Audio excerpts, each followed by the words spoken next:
오늘 우리에게 주시는 하나님의 말씀은 신약성경 에베소서 1장 7절에서 10절까지 말씀입니다.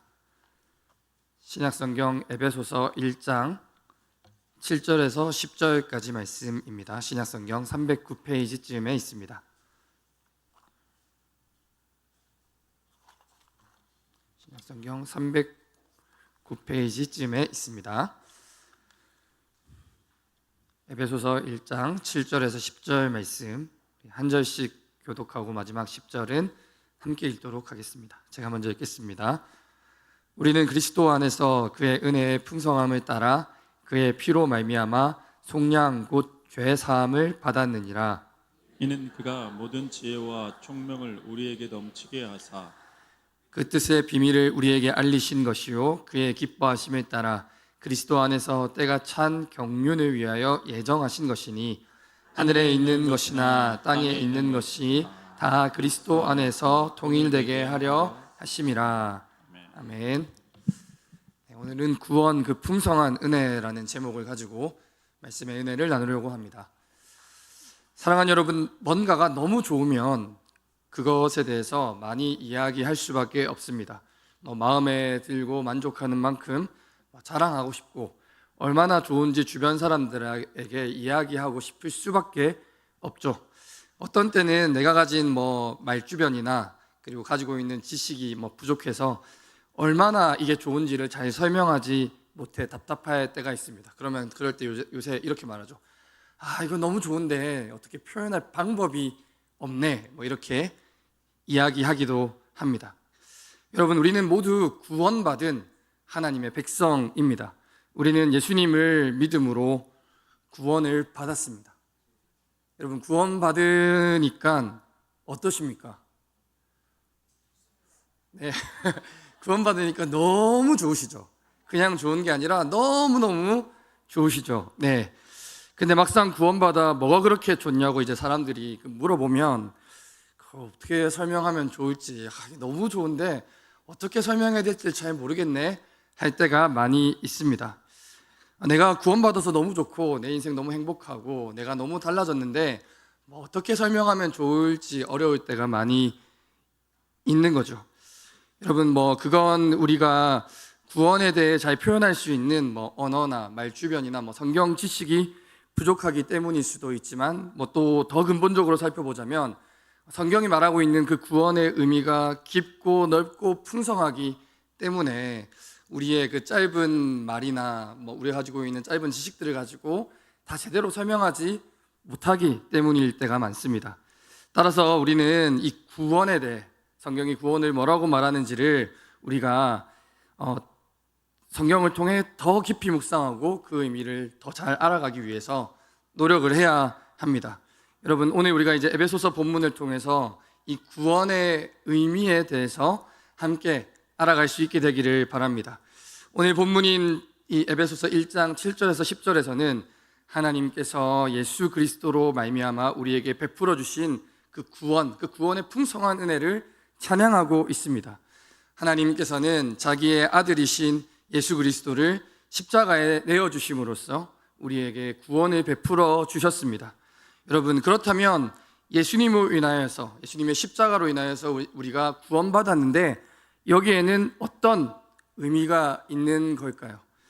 오늘 말씀을 통해서 이 구원의 의미에 대해서 알아가기를 원합니다. 우리가 구원에 대해서 성경 구절 몇 구절을 가지고 모두 다 설명할 수 있는 것은 아니기 때문에 오늘은 이제 두 가지 정도만 여러분들에게 설명을 드릴 텐데 오늘 말씀을 통해서 우리가 구원의 의미에 대해서 더 깊이 알아가고 나의 주변에 있는 사람들에게, 나와 관계 맺고 있는 사람들에게 구원의 기쁨과 즐거움을 더 풍성하게 설명할 수 있는 저와 여러분이 되기를 우리 주님의 이름으로 축복합니다. 첫 번째로, 구원은 우리의 죄가 용서받는 것입니다. 한번 따라하도록 하겠습니다. 구원은 우리의 죄가 용서받는 것입니다. 하나님께서는 우리를 창세전에, 세상이 만들어지기도 전에 선택하셨습니다. 예수 그리스도 안에서 우리를 선택하셨습니다. 그리고 우리를 자녀로 삼기로 예정하셨습니다. 그런데 우리가 하나님 앞에서 해결해야 되는 문제가 있었습니다. 그게 어떤 문제였냐면 우리가 죄인이라는 사실이었습니다. 여러분, 사람은 여러분들이 잘 알고 계시는 것처럼 하나님의 형상을 따라 존귀한 존재로 하나님의 형상으로 창조되었습니다. 하지만 우리는 그 아름다운 모습을 잃어버렸죠.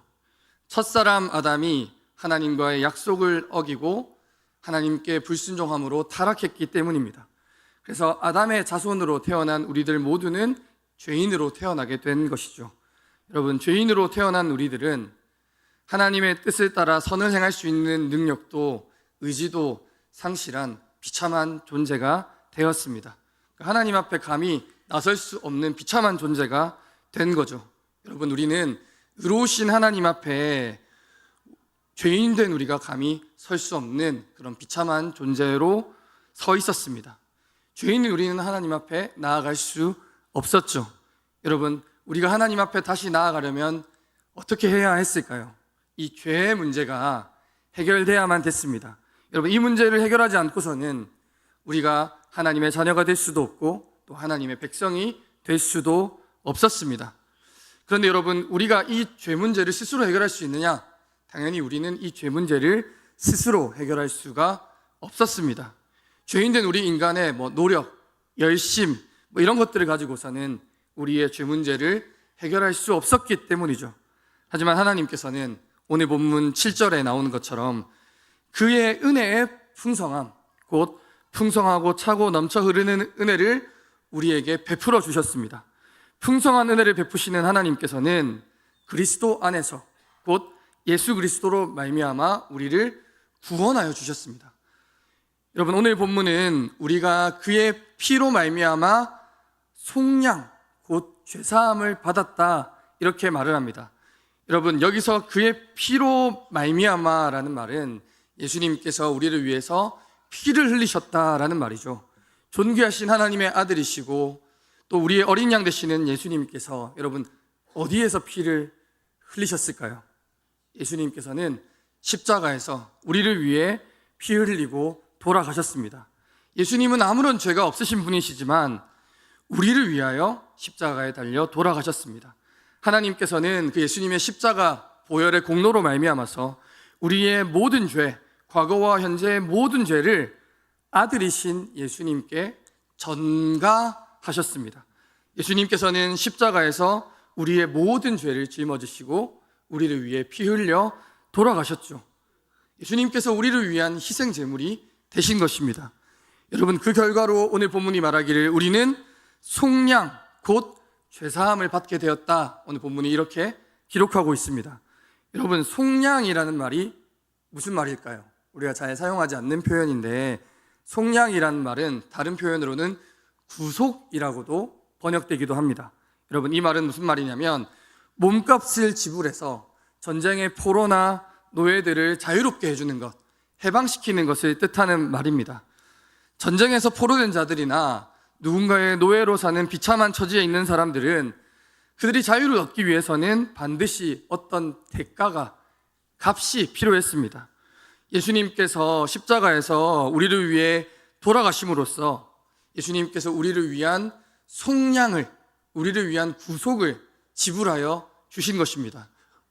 예수님께서 십자가에서 피 흘려 돌아가신 것은 우리를 위해 치르신 죄값이었습니다. 우리가 죄와 사망의 권세에 매여 종노릇하고 있었기 때문에 예수님이 우리 대신해서 죄값을 치르신 것입니다. 그 결과 우리의 죄가 용서받게 된 것입니다. 여러분, 우리는 하나님 앞에서 아무것도 내세울 것이 없습니다. 지난 시간에도 말씀드렸지만 우리가 자격이 있기 때문에, 우리가 내세울 것이 있기 때문에 하나님께서 우리를 구원하여 주신 것이 아닙니다. 하나님께서는 예수님의 그 십자가 보혈의 공로 그것을 보시고 우리를 의롭다 여겨 주시고 예수 그리스도로 말미암아 우리가 하나님 앞에 설 수 있는 그런 자격을 얻게 해주신 것입니다. 여러분, 그 결과 우리가 어떤 존재가 됐습니까? 그 결과 우리는 하나님의 자녀가 되었습니다. 여러분, 죄인인 우리는 하나님의 영원한 심판과 진노를 피할 수 없는 그런 비참한 신세에 있는 존재였습니다. 하지만 예수님께서 우리를 위해 피 흘려 돌아가셨기 때문에 우리를 위해서 속량, 죗값을 치루어 주셨기 때문에 비참한 우리들의 인생이 하나님의 자녀라고 하는 영광스러운 신분을 얻을 수 있게 된 것입니다. 여러분, 하나님의 자녀가 되었다는 것은 이렇게 엄청난 일이고 이렇게 놀라운 일입니다. 여러분, 드라마 좋아하시나요? 드라마를 보면은 이런 이야기가 자주 등장합니다. 어떤 거냐면, 별 볼 일 없는 사람이 알고 보니까 대기업이나 굉장히 명망이 있는 집안의 아들이었다라는 그런 상황이 자주 등장을 하죠. 주인공이 진짜 별 볼 일 없고 하는 짓도 삐리하게 그렇게 살아가다가 알고 봤더니 이 친구가 대기업 회장의 아들이었다. 알고 봤더니 이 친구가 대단한 집안의 사람이었다. 이런 이야기들이 자주 등장을 합니다. 근데 그런 이야기들을 드라마에서 왜 그렇게 자주 이렇게 묘사를 하는 걸까요? 드라마 작가들은 머리가 나빠가지고 그런 이야기 말고는 쓸 줄을 몰라서 그런 걸까요? 여러분, 왜 그렇다고 생각하십니까? 사람들이 그런 이야기를 좋아하기 때문입니다.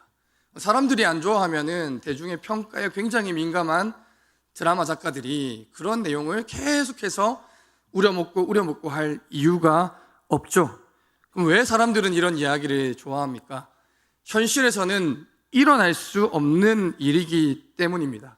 극적인 신분의 변화가, 별 볼 일 없는 내 인생이 어떤 이유 때문에, 어떤 동기 때문에 완전히 뒤바뀐다라는 것은 모든 사람들의 꿈이고 모든 사람들이 좋아하는, 그렇게 되고 싶은 이야기이기 때문입니다. 여러분, 우리가 하나님의 자녀가 되었다는 이 사실이 얼마나 놀라운 일입니까? 비천한 우리가 하루아침에 하나님의 자녀가 되었다는 것은 드라마 속에 나오는 그 많고 많은 이야기들과는 비교도 할 수 없는 놀라운 이야기입니다. 놀라운 반전이죠. 여러분, 유명한 복음송의 가사가 있습니다. 제가 여기 화면에 띄워놓았는데요. 제가 노래를 부르기는 좀 그렇고, 십자가에서 예수님께서는 나의 이름을 바꾸어 주셨습니다. 구하에서 아들로, 거절에서 용납으로, 죄인으로 해서 의인으로 바꾸어 주셨네라는 이런 찬양이 있습니다. 검색해 보시면 다 나오니까. 여러분, 십자가에서 예수님께서는 이렇게 놀라운 일을 우리를 위하여 행하여 주셨습니다. 여러분, 십자가 위에서 예수님께서 우리를 완전히 새로운 존재로, 이전과는 비교할 수 없는 완전히 새로운 신분으로 바꾸어 주신 것입니다. 여러분, 구원은 우리의 신분이 변화되는 일입니다. 죄와 사망의 권세 앞에 종노릇하던 우리가 자유인이 되는 것입니다. 그리고 우리의 비천한 신분이 하나님의 존귀한 자녀로 변화되는 것입니다. 여러분, 변화되었다면, 우리가 새로운 신분을 얻었다면 우리는 이제 완전히 새로운 삶을 살아갈 수밖에 없습니다. 이런 놀라운 변화는 예수님으로 인해 우리가 죄 용서 받았기 때문에 일어나는 것이죠. 여러분, 신분이 변화된 사람은 이전과는 다른 삶을 살아가야만 합니다. 여러분, 드라마에 나오는 그 사람처럼 비루한 삶을 살아가다가 백수 건달로 살다가 알고 보니까 내가 대기업 회장의 숨겨둔 아들이었네 하면서 대기업 경영에 참여하게 됐는데, 예전처럼 껄렁껄렁하게 말하고 품위 없이 행동하고 하면은 여러분 되겠습니까? 그렇게 하면 존중을 받을 수가 없죠. 여러분, 우리도 하나님의 자녀라는 존귀한 신분을 얻었으면은 이전과는 완전히 변화된 삶을 살아가야만 됩니다. 변화된 신분에 걸맞게 하나님의 자녀라는 이 신분에 걸맞는 말과 행동과 삶의 변화가 우리 가운데 따라와야 하는 것이죠. 신분이 변화됐는데 예전처럼 살아간다는 것은 말이 안 되는 일입니다. 우리는 하나님께서 예수님을 통하여 우리에게 베풀어 주신 이 구원의 은혜에 항상 감사하면서 하나님의 자녀답게 살아가야 합니다. 하나님을 높이고 찬양하는 삶을 살아야 합니다. 또 하나님의 말씀에 순종하면서 죄는 멀리하고 하나님 나라의 의와 평화를 우리 일상 속에서 드러내며 살아가야 합니다. 그리고 우리가 받은 죄 용서의 은혜를 믿지 않는 사람들에게 전하고 함께 나누며 살아가야만 합니다.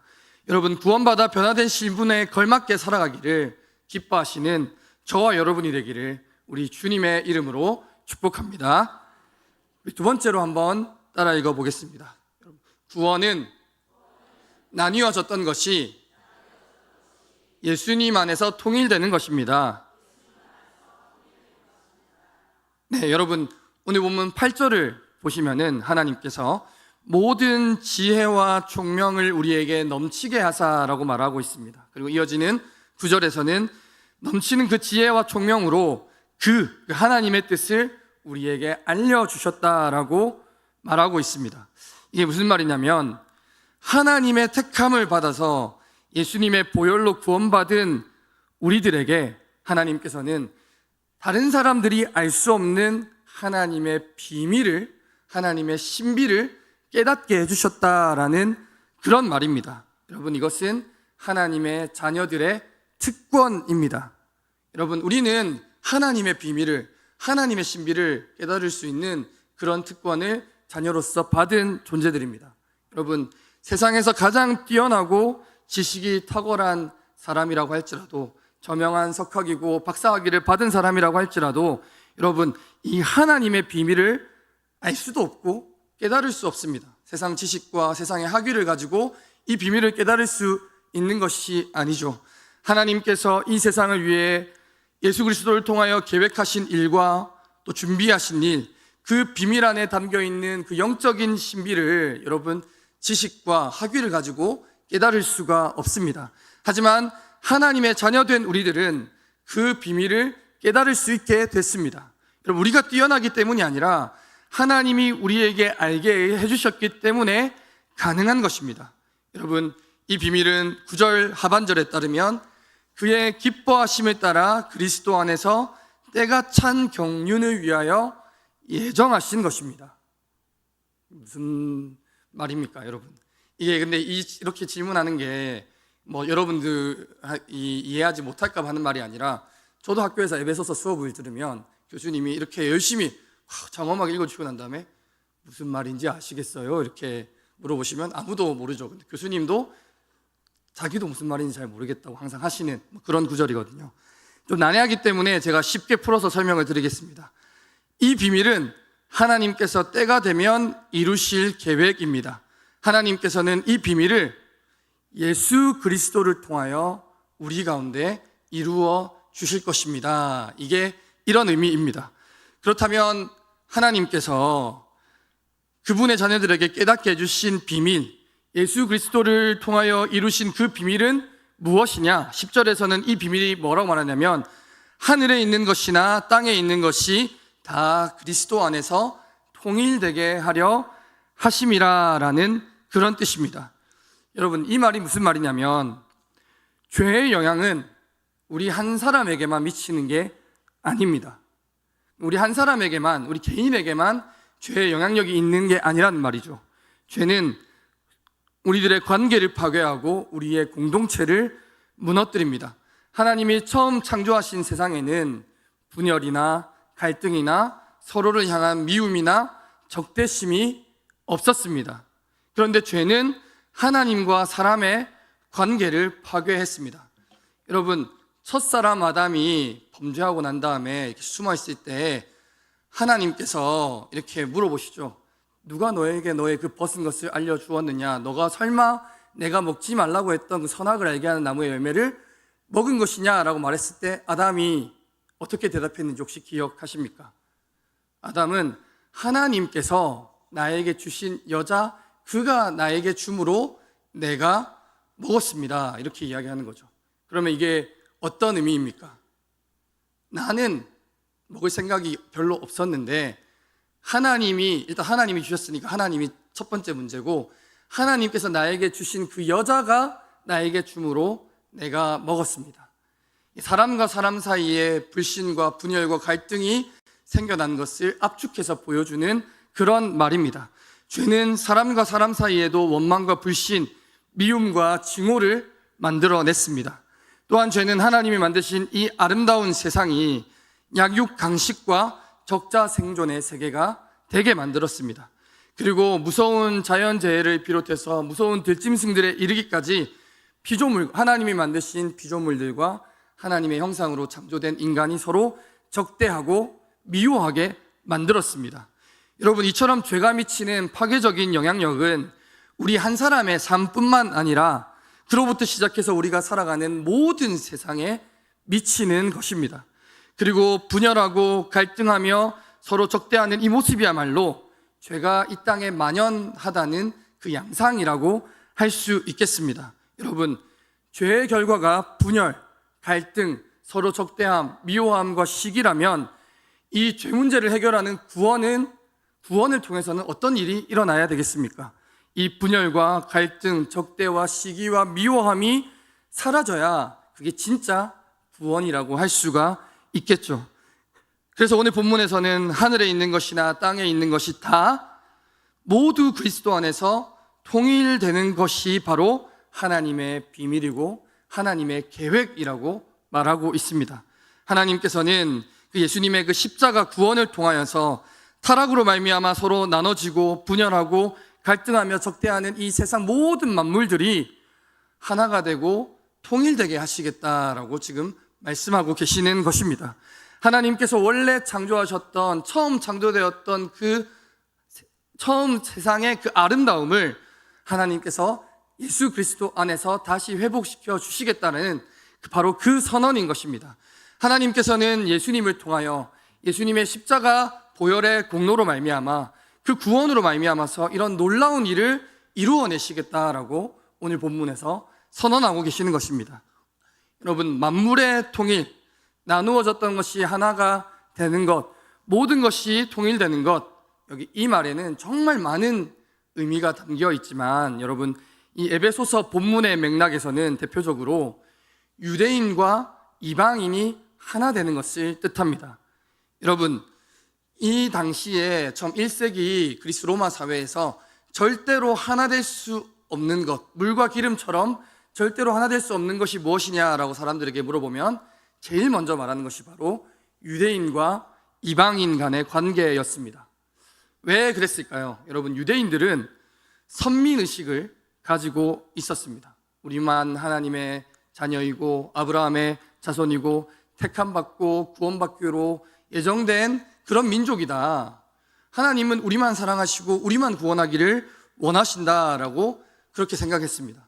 그러면 유대인들이라고 해봐야 얼마 되지도 않는데 그럼 저기 있는 저 많은 이방인들은 하나님이 왜 창조하셨느냐?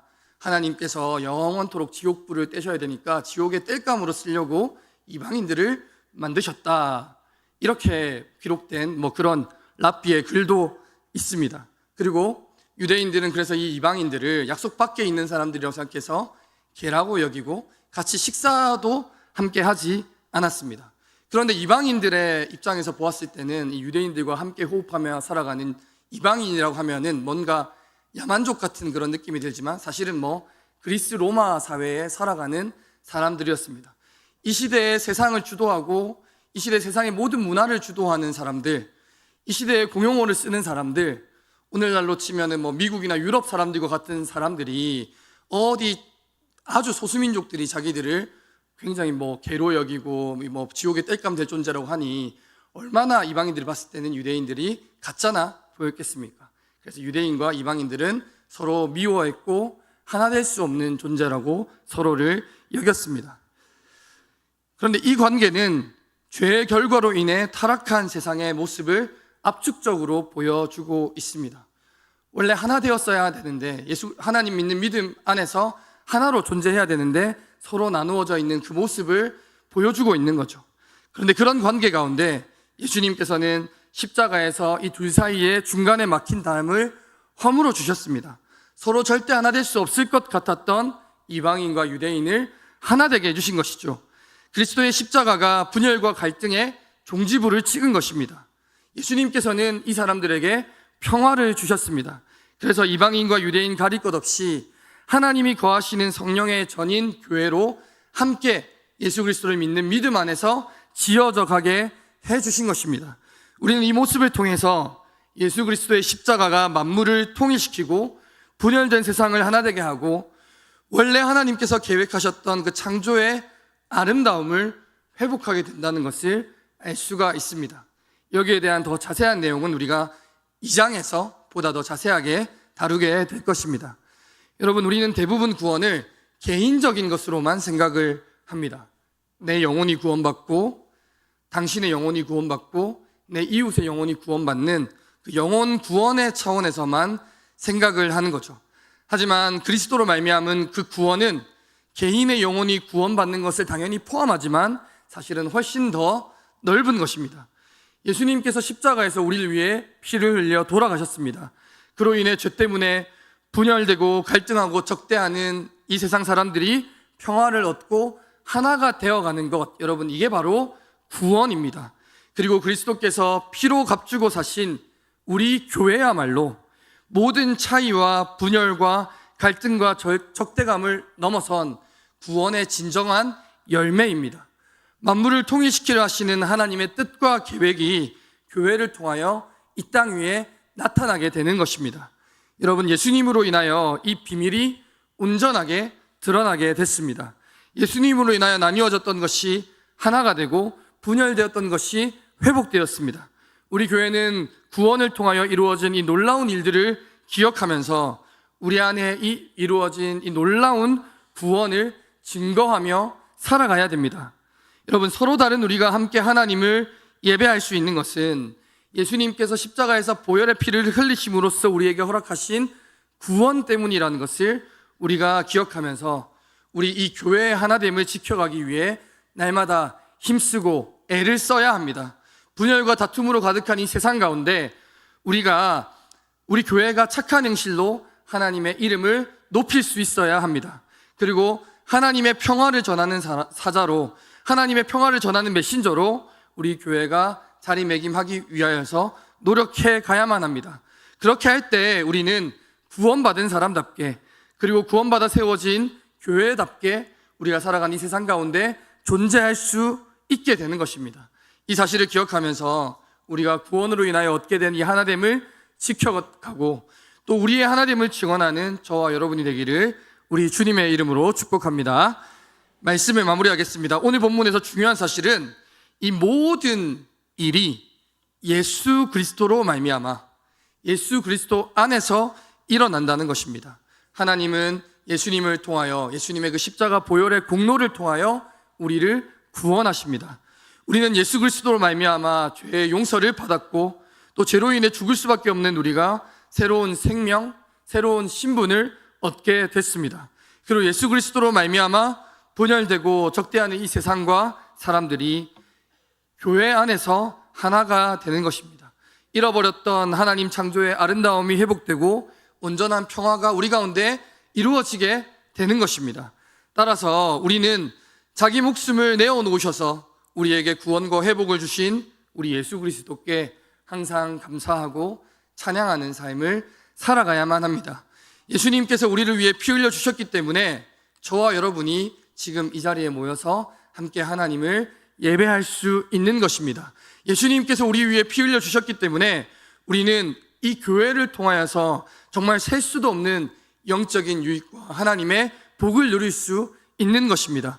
우리가 이 사실을 언제나 기억하면서 하나님이 우리를 부르신 교회와 직장과 또 우리 삶의 모든 자리에서 예수 그리스도를 높이고 찬양하는 삶을 살아갈 수 있게 되는 저와 여러분이 되기를 우리 주님의 이름으로 축복합니다.